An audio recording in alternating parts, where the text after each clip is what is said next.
ত্রয়োদশ জাতীয় সংসদ নির্বাচনে নবনির্বাচিত সংসদ সদস্যদের শপথ গ্রহণ সকাল 10টায় অনুষ্ঠিত হবে। শপথ পাঠ করাবেন প্রধান নির্বাচন কমিশনার এএমএম নাসির উদ্দিন।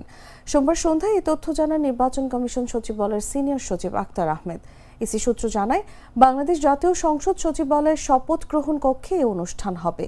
এ বিষয়ে সচিবালয়ের সচিবকে দেয়া চিঠিতে উল্লেখ করা হয়েছে, নির্বাচিত সংসদ সদস্যদের পাশাপাশি সংবিধান সংস্কার পরিষদের সদস্যদেরও শপথ পাঠ করানো হবে।